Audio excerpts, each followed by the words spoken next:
नमस्कार, ANB news देख रहे हैं आप। मैं हूं मोहित चौधरी और आप सभी का स्वागत है एएनबी न्यूज एक्सप्रेस में। रुक करते हैं खबरों का। भारत में कोरोना वायरस की लहर अब सुनामी में तब्दील हो चुकी है। देश में कोरोना कितने लगातार जो आंकड़े हैं तेजी के साथ बढ़ते नजर आ रहे हैं, इसका अंदाजा इसी बात से लगाया जा सकता है कि कोरोना न सिर्फ केसों के मामलों में बल्कि अब मौतों के मामले में हर रोज रिकॉर्ड तोड़ता नजर आ रहा है। भारत में एक दिन में कोरोना वायरस के रिकॉर्ड 3,80,000 मामले सामने आए, जबकि 24 घंटे के अंदर 3,650 लोगों की जान चली गई। आपको बता दें कि सेना प्रमुख ने आज प्रधानमंत्री नरेंद्र मोदी से मुलाकात की। उन्होंने कोविड प्रबंधन में मदद के लिए सेना द्वारा की जा रही अलग अलग तरह की चर्चाओं की और साथ में इस दौरान प्रधानमंत्री कार्यालय की ओर से जानकारी दी गई है। इससे पहले प्रधानमंत्री मोदी वायुसेना प्रमुख और सीडीएस बिपिन रावत के साथ में मीटिंग कर चुके हैं। लगातार बिगड़ते हालात पर कई बार प्रधानमंत्री मोदी इस पर बैठक कर चुके हैं। पूर्व प्रधानमंत्री मनमोहन सिंह ने कोरोना को मात दे दी है। आज 29 अप्रैल को उन्हें एम्स के ट्रॉमा सेंटर से छुट्टी दे दी गई। मनमोहन सिंह को 19 अप्रैल को कोरोना पॉजिटिव होने के बाद एम्स के ट्रॉमा सेंटर में भर्ती कराया गया था। पूर्व प्रधानमंत्री डॉक्टर मनमोहन सिंह को कोरोना के टीके कोवैक्सीन की 2 डोज दिए जाने के बाद उनकी उम्र 88 साल है और उन्हें एक बार फिर से कोरोना संक्रमित घोषित किया गया था और वो शुगर के पेशेंट भी हैं।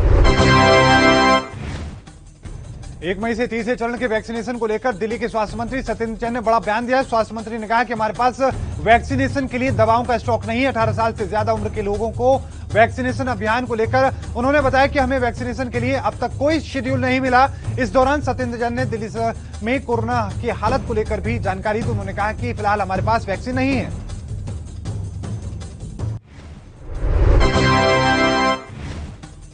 राजधानी में ऑक्सीजन की किल्लत के मुद्दे पर आज दिल्ली हाईकोर्ट में सुनवाई हुई। इस दौरान हाईकोर्ट ने मध्य प्रदेश महाराष्ट्र में ऑक्सीजन की ज्यादा मात्रा में पहुंचने पर जिक्र किया। हाईकोर्ट ने केंद्र से पूछा कि मध्य प्रदेश और महाराष्ट्र को मांग से ज्यादा ऑक्सीजन क्यों मिल रहा है, जबकि दिल्ली ने जितनी मांगी है उससे कम ऑक्सीजन मिल रही है। सुनवाई के दौरान दिल्ली सरकार ने केंद्र को जमकर घेरा। केंद्र पर ऑक्सीजन सप्लाई न करने के आरोप लगाए गए।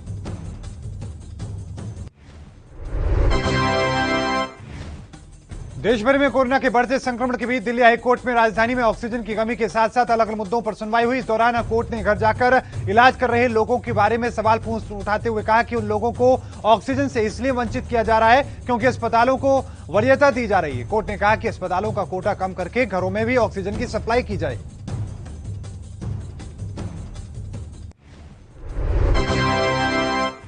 कोरोना वैक्सीनेशन का तीसरा फेज शुरू होने से 2 दिन पहले भारत बायोटेक ने भी राज्यों के लिए कोवैक्सीन की कीमत 200 रुपए घटा दी है। अब राज्यों को कोवैक्सीन का एक डोज 600 रुपए की बजाय 400 रुपए मिलेगा। इससे पहले सीरम इंस्टीट्यूट ने बुधवार को कोविशील्ड दाम में घटा दिए थे। आपको बता दें कि अलग अलग दामों को लेकर लगातार विवाद चल रहा है।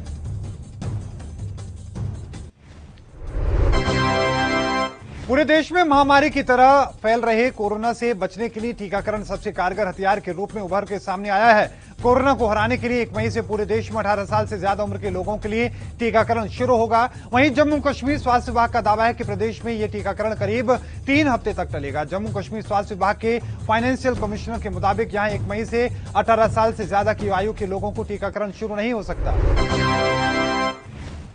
जम्मू में थोक दवा विक्रेताओं ने सरकार से कड़ाई से लॉकडाउन लगाने की अपील की है। दवा विक्रेताओं ने दलील दी है कि जम्मू में भी कोरोना अपने चरम पर है और इससे पहले कि हालात और बिगड़े सरकार को करीब 1 सप्ताह का लॉकडाउन लगा देना चाहिए। जम्मू में थोक दवा विक्रेताओं की संस्था जम्मू फार्मास्यूटिकल डिस्ट्रीब्यूटर एसोसिएशन ने सरकार से यह निवेदन किया है। उन्होंने कहा है कि 1 सप्ताह का लॉकडाउन लगाया जाए। उत्तर प्रदेश में कोविड-19 संक्रमण की स्थिति के मद्देनजर कक्षा 1 से लेकर 8 तक के सभी स्कूल अब सत्र के अंत यानी कि 20 मई तक बंद रहेंगे और शिक्षकों को घर से काम करने की इजाजत होगी। राज्य के बेसिक शिक्षा मंत्री सतीश द्विवेदी ने ट्वीट करके इसकी जानकारी देते हुए कहा कि कोविड-19 के हालात को देखते हुए स्कूल बंद करने का फैसला लिया जा रहा है।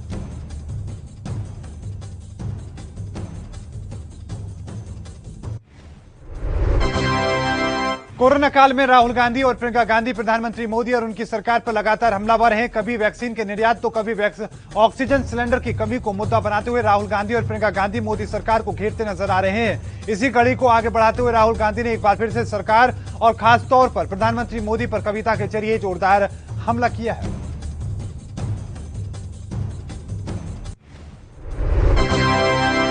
रिलायंस फाउंडेशन गुजरात के जामनगर में 1000 बिस्तरों का कोविड केयर सेंटर बनाएगा। सभी बिस्तरों पर ऑक्सीजन उपलब्ध होगी।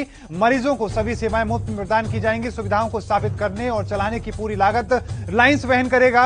एक सप्ताह के भीतर जामनगर के सरकारी डेंटल कॉलेज एंड हॉस्पिटल में 400 बेड का कोविड केयर सेंटर भी शुरू किया जाएगा।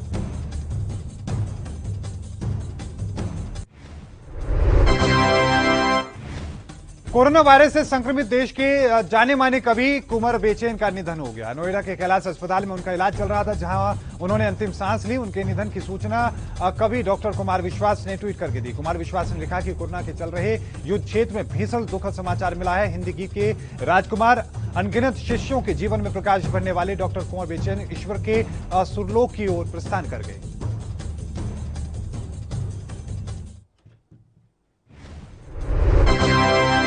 देश में कोरोना मरीजों की तेजी से बढ़ती संख्या को देखते हुए आगामी 4 धाम यात्रा को रद्द कर दिया गया है। यह यात्रा 14 मई से शुरू होने वाली थी। यात्रा रद्द करने को लेकर उत्तराखंड के मुख्यमंत्री तीरथ सिंह रावत ने आज इस बात में जानकारी दी। यात्रा रद्द करने को लेकर उत्तराखंड के मुख्यमंत्री तीरथ सिंह रावत ने कहा कि प्रदेश में कोरोना को जो मामले हैं लगातार बढ़ रहे हैं, जिसके चलते इस यात्रा को स्थगित करने का फैसला किया गया है।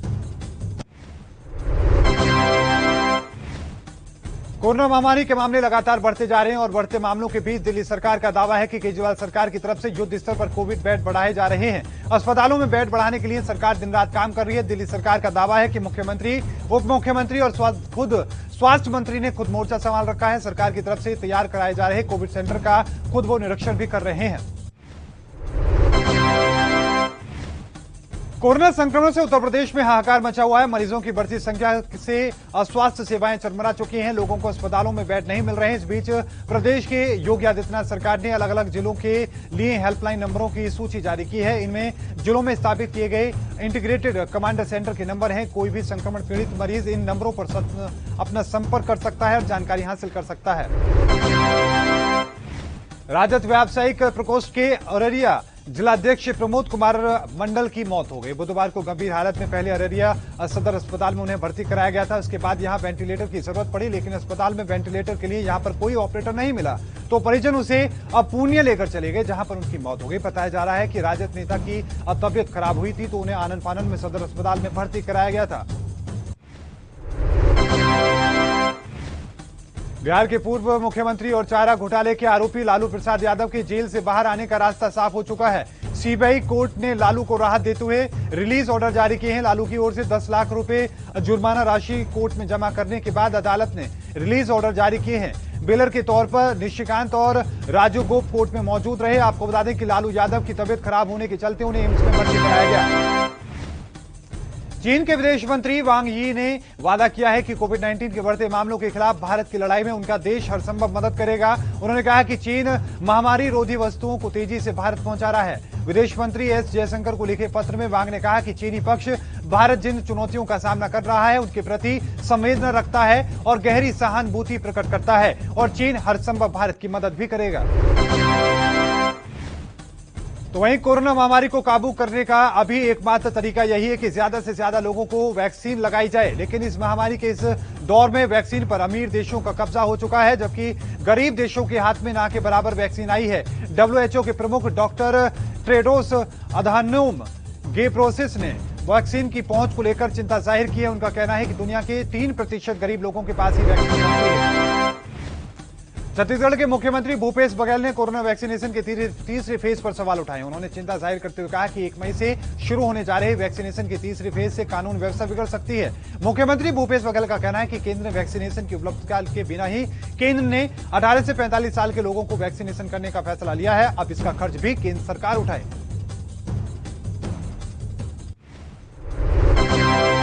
उत्तर प्रदेश के बदायूं और बलिया के अस्पतालों में ऑक्सीजन को लेकर खास हंगामा देखने को मिला। बदायूं में कथित रूप से ऑक्सीजन की कमी से 2 मरीजों की मौत हो गई, जिसके बाद उनके परिजनों ने अस्पताल में खासा हंगामा किया। बाद में मौके पर पहुंची पुलिस ने स्थिति को संभाला। जिला अस्पताल के मुख्य चिकित्सक अधीक्षक डॉक्टर बीवी राम ने बताया कि दोनों मरीजों की हालत गंभीर थी। वो लोग मात्र 35 मिनट में ही खत्म हो गए।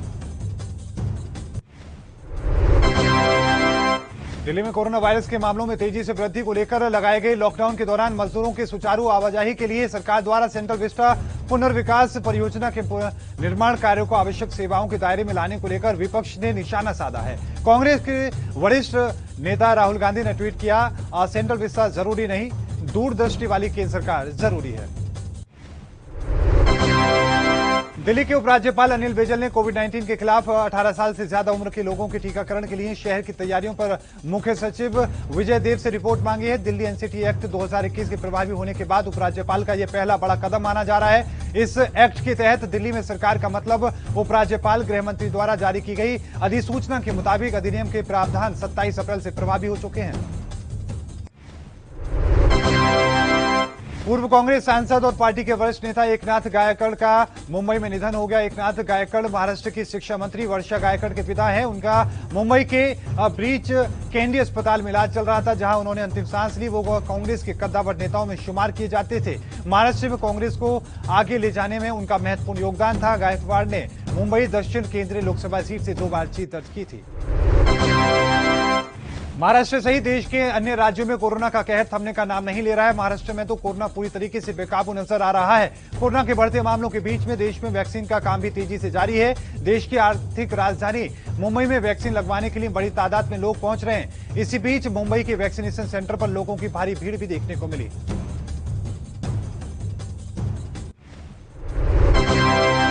भिवानी में लगातार बढ़ते कोरोना के मामलों को देखते हुए अब भिवानी प्रशासन अलर्ट नजर आ रहा है, जिसके चलते भिवानी में उपायुक्त जगबीर सिंह आर्या ने सभी विभागों के अधिकारियों के साथ बैठक की, जिसमें उन्होंने कोरोना से बचाव के लिए नए दिशा निर्देश जारी किए। साथ ही उन्होंने अधिकारियों को निर्देश देते हुए कहा कि भिवानी में कोरोना मरीजों को ऑक्सीजन की कमी नहीं होनी चाहिए।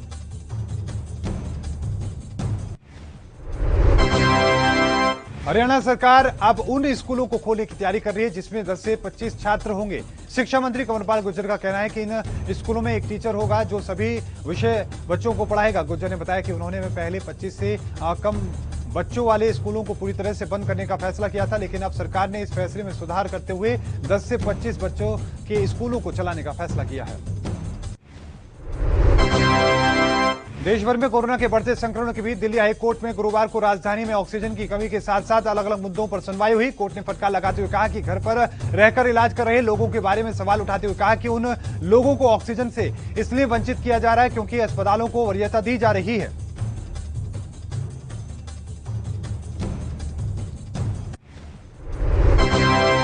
अमायक क्यूरी राजशेखर राव के सवाल पर दिल्ली सरकार ने कहा कि वो घर पर रहकर कोरोना का इलाज कर रहे लोगों को होने वाली मुश्किलों का ध्यान दे रही है। उन्होंने कहा कि हम इस स्थिति में ऑक्सीजन के लिए 2 अलग अलग रिफिलर लगा सकते हैं, जिसमें कि एक नर्सिंग होम और एक हॉस्पिटल के लिए हो और एक ऐसे लोगों के लिए हो जो घरों में रहकर इलाज करा रहे हैं।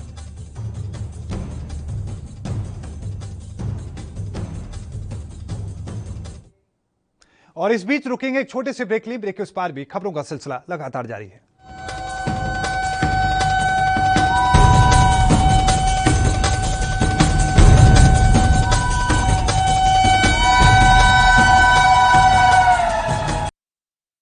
वीरों और बहनों, ये वैक्सीनेशन प्रोग्राम जड़ा है सारी दुनिया चल रहा है, अपने उरे नहीं। वो चीज़ हुण एक दुनिया की एक जंग एक किस्म का हो गया है। तो मैं अज थोड़े नाल यही गल करना चाहुंदा है, अगर आपां ने अपने परिवारां नूं बचाउणा है, बच्चों नूं बचाउणा है, अपने होर बजुर्ग ने उहदे विच घरां दे विच उहनां नूं बचाउणा है, तां इक्को ही तरीका है कि आपां टीके लगाओ। 2 टीके लगदे ने, एक लगदा है, फिर कोई 5-6 हफ्तियां तो बाद एक होर लगदा है, और फिर ਇਹਦਾ ਜਿਹੜਾ असर ਹੁੰਦਾ है दूसरे टीके के 15 दिनों बाद ਇਹਦਾ असर ਹੁੰਦਾ है। ਤਾਂ ਇਹ ਜ਼ਰੂਰੀ है कि ਤੁਸੀਂ जल्दी इसनूं लगा लो। मैं लगाए ने दोनों, तो अज मेरी यही बेनती है ਤੁਹਾਨੂੰ कि ਤੁਸੀਂ मेरी गल मनो, सारे ਤੁਸੀਂ लगाओ ताकि ਤੁਸੀਂ भी बचो और नाल ਤੁਹਾਡੇ ਘਰਾਂ ਦੇ ਵਿੱਚ जो 45 साल तो ऊपर ने ਉਹਨਾਂ ਨੂੰ भी लगाओ ताकि अपना परिवार बच सके। कोविड टीकाकरण पंजाब ले, अपने परिवार ले। कम ब्रेक और ज्यादा खबरों के साथ देखिए ANB news in channel number पर।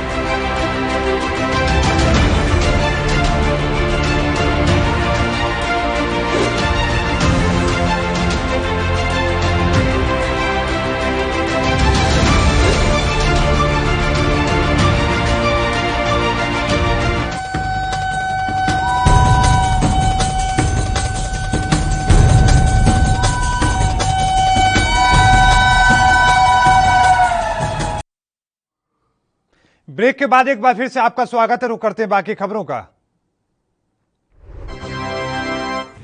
कोरोना की बिगड़ती हालत के लिए आपदा तो किसी के लिए भी अवसर है तो किसी के लिए खतरा मोल लेकर पैसे कमाने की मजबूरी है। आपको बता दें कि काशी में भी कुछ ऐसा ही माहौल देखने को मिला है। ऐसी तस्वीर मजदूरों की काशी में दिखी है, जहां से मजदूर उन बेसहारा शवों का सहारापन शव यात्रा में कंधा देकर कुछ पैसे भी कमा रहे हैं और उनको मोक्ष के द्वार तक पहुंचा रहे हैं, जिनको संक्रमण के डर से अपने भी कंधा देने से गुरेज कर रहे हैं।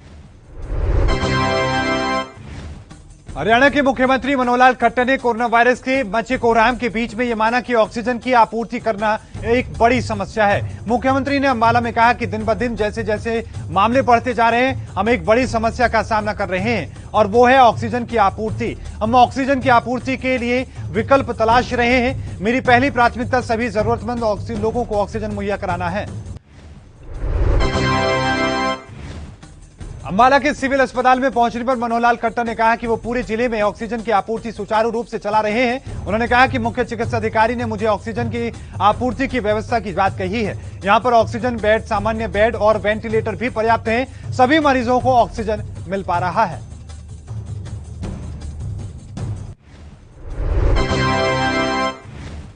दिल्ली में 1 मई से 18 साल से ज्यादा उम्र के लोगों को कोरोना का टीका लगाए जाने की शुरुआत होना मुश्किल नजर आ रही है। प्रदेश के स्वास्थ्य मंत्री सत्येंद्र जैन ने बताया कि दिल्ली में कोरोना वैक्सीन खत्म हो चुकी है और फिलहाल कंपनी से इसके लिए बात की जा रही है। उन्होंने कहा कि जब तक वैक्सीन ना आ जाए तब तक हम इस बारे में कुछ साफ नहीं बता सकते।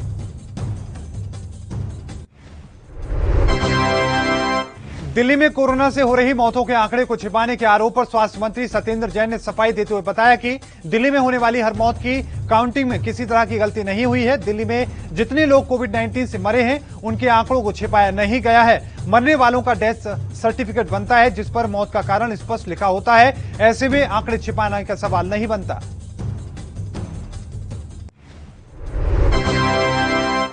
कोरोना वायरस की दूसरी लहर का सामना कर रहे भारत की मदद के लिए कई देश आगे आए हैं। विदेश सचिव हर्षवर्धन श्रृंगला ने भारत को मिल रही अंतर्राष्ट्रीय मदद को लेकर आज जानकारी साझा की।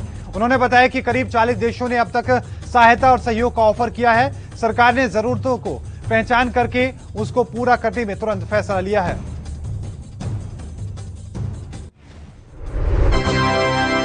विदेश सचिव हर्षवर्धन श्रृंगला ने भारत को मिल रही अंतर्राष्ट्रीय मदद पर कहा कि प्रधानमंत्री ने खुद अलग अलग मंत्रालयों को आपसी समन्वय से जरूरतों को जल्द पूरा करने के निर्देश जारी किए हैं। विदेश सचिव ने कहा कि अंतर्राष्ट्रीय सहयोग से ऑक्सीजन की जरूरतों को पूरा करना हमारी पहली प्राथमिकता है। भारत सरकार कई क्षेत्रों में प्राथमिकता के आधार पर काम कर रही है।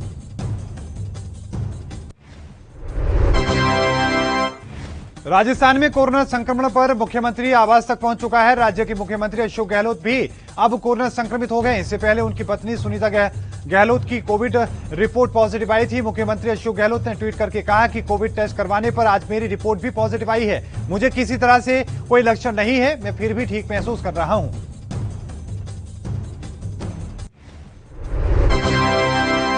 उत्तर प्रदेश में भी कोरोना ने अपना कहर ढा रहा है। बढ़ते मामलों को देखते हुए कोरोना संक्रमण पर नियंत्रण के लिए योगी सरकार लगातार कदम उठा रही है। आपको बता दें कि अब उत्तर प्रदेश में शुक्रवार रात से मंगलवार सुबह 7 बजे तक लॉकडाउन रहेगा। शनिवार रविवार को पहले ही वीकेंड लॉकडाउन था, जो अब सोमवार को भी लागू रहेगा और मंगलवार सुबह तक जारी रहेगा। हरियाणा के पलवल में कोविड-19 की दूसरी लहर के चलते जिला रेड क्रॉस सोसाइटी द्वारा 2 गज की दूरी, मास्क है जरूरी अभियान के तहत लोगों को जागरूक किया जा रहा है। शहर की मार्केट में लोगों को पैम्पलेट्स बांटे गए जिन पर कोविड-19 के बचाव के नियमों को दर्शाया गया है। साथ ही लोगों से अपील की गई है कि वो इस भयानक महामारी में बचाव करते हुए अपना और अपने परिवार का ख्याल रखें।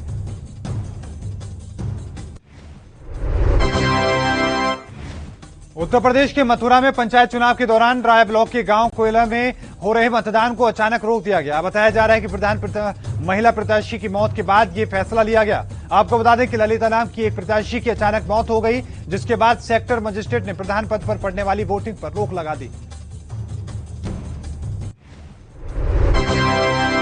कोरोना महामारी के खिलाफ 18 साल से ज्यादा उम्र के लोग 1 मई से टीकाकरण करा सकेंगे। इसके लिए रजिस्ट्रेशन की प्रक्रिया शुरू किए जाने के एक दिन बाद कांग्रेस नेता राहुल गांधी ने ट्वीट करते हुए कहा कि भारत को मुफ्त वैक्सीन मिलनी चाहिए। सभी नागरिकों को टीकाकरण मुफ्त में कराया जाना चाहिए। उम्मीद करता हूं कि उन्हें इस बार ये मिले।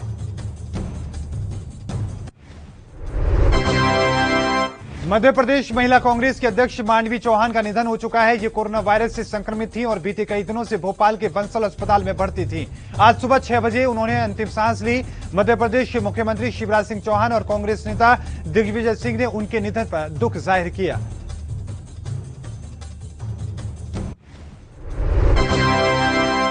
उत्तर प्रदेश में मुरादाबाद के एक अस्पताल में ऑक्सीजन की सप्लाई रुकने से 17 कोरोना मरीजों की मौत होने का दावा किया जा रहा है। मामला मझौला थाना इलाके के ब्राइट स्टार हॉस्पिटल का है। हालांकि प्रशासनिक अधिकारियों ने सिर्फ 6 मरीजों की मौत की बात कही है, लेकिन एक मरीज के परिजन का दावा है कि मौत का आंकड़ा कहीं ज्यादा है।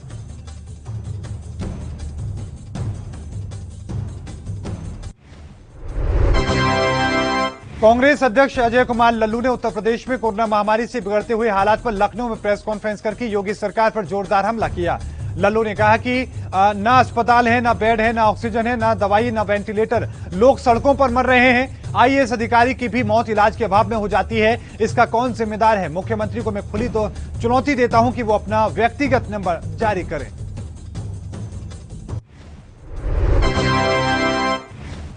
मध्य प्रदेश के भोपाल में लागू कोरोना कर्फ्यू के दौरान दुकानें बंद और सड़कें सुनसान नजर आ रही हैं। तो वहीं ट्रैफिक पुलिस वाहनों की जांच करती दिखी। भोपाल में 3 मई सुबह 6 बजे तक कोरोना कर्फ्यू लागू रहा। जानकारी के मुताबिक मध्य प्रदेश में लॉकडाउन बढ़ सकता है। प्रदेश कोरोना के मामले बढ़ने पर केंद्र सरकार ने राज्य को 10 मई तक सख्त लॉकडाउन लगाने की कहा है।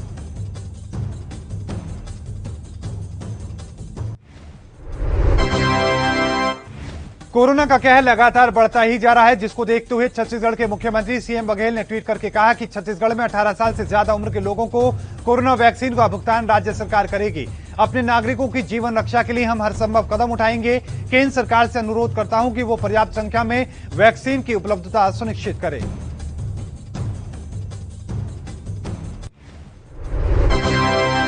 मुंबई के पूर्व पुलिस कमिश्नर और वर्तमान में होमगार्ड डीजी परमवीर सिंह समेत 33 के खिलाफ एफआईआर दर्ज की गई है।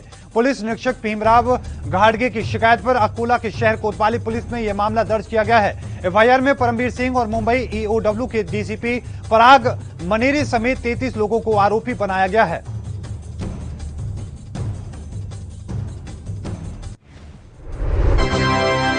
उत्तर प्रदेश पंचायत चुनाव के आखिरी चरण का मतदान जारी है। कोरोना काल में हुए इस चुनाव के दौरान अब तक 577 बेसिक शिक्षकों की मौत हो चुकी है। दावा राज्य शिक्षक संगठन ने किया है। वहीं अब राज्य शिक्षक संगठन ने उत्तर प्रदेश राज्य निर्वाचन आयोग को उन 577 शिक्षकों की लिस्ट सौंपी है। लिस्ट सौंपने के बाद राज्य शिक्षक संगठन ने 2 मई को होने वाली मतगणना को टालने की मांग की है।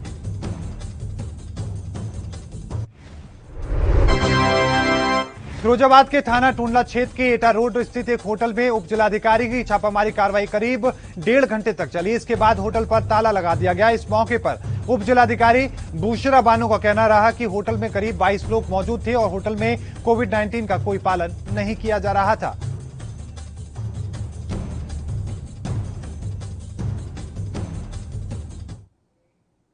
इस बुलेटिन में अभी के लिए इतना ही। देखते रहिए एनबी न्यूज। मुझे दीजिए इजाजत। धन्यवाद।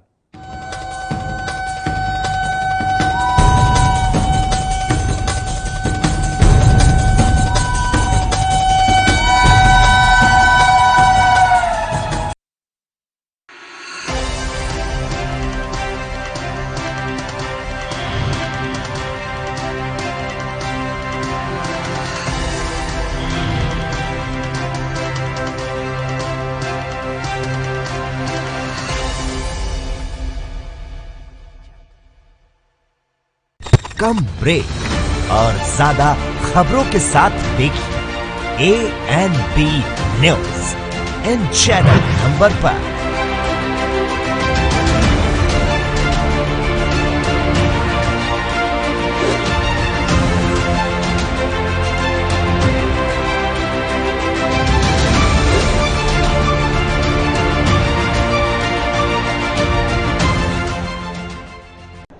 यात्रीगण कृपया ध्यान दें।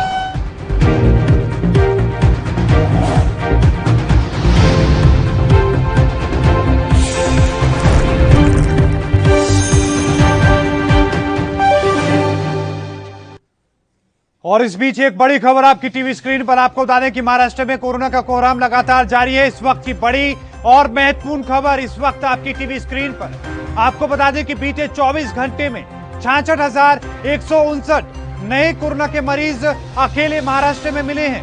24 घंटे में 771 मरीजों की मौत हो गई है। आपको बता दें कि हर रोज जो आंकड़े हैं तेजी के साथ महाराष्ट्र में बढ़ते नजर आ रहे हैं। इस वक्त की बड़ी और महत्वपूर्ण खबर आपकी टीवी स्क्रीन पर एएनबी आप तक पहुंचा रहा है। आपको बता दें कि लगातार जो हालात हैं वो प्रदेश में बिगड़ते नजर आ रहे हैं। सख्ती के बावजूद जो आंकड़े हैं वो तेजी के साथ बढ़ रहे हैं। इस वक्त की बड़ी और महत्वपूर्ण खबर आपकी टीवी स्क्रीन पर एएनबी आप तक पहुंचा रहा है। 24 घंटे में अकेले महाराष्ट्र में 700 से ज्यादा लोगों की मौत, यानी कि 771 लोगों की जान चली गई है और 66,159 नए कोरोना के मरीज सामने आए। जबकि बीते रोज की हम बात करें तो 63,000 के करीब में मामले सामने आए थे, लेकिन आज 66,000 से भी ज्यादा नए कोरोना के मरीज सामने आए हैं।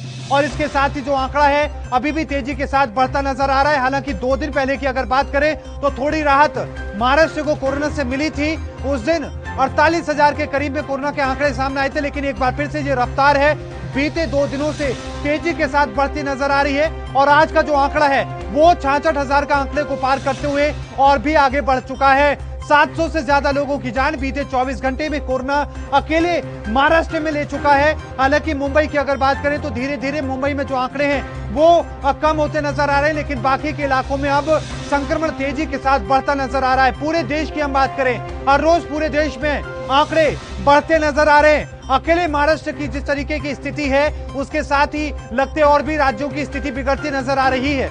इस वक्त महाराष्ट्र के जो हालात हैं वो भयावह होते नजर आ रहे हैं। 24 घंटे में 66,000 से ज्यादा 66,159 नए कोरोना के मरीज सामने आए हैं और 700 से ज्यादा लोगों की जान अकेले महाराष्ट्र में बीते 24 घंटे में कोरोना ले चुका है। इस वक्त की बड़ी और महत्वपूर्ण खबर आपकी टीवी स्क्रीन पर एएनबी आप तक पहुंचा रहा है।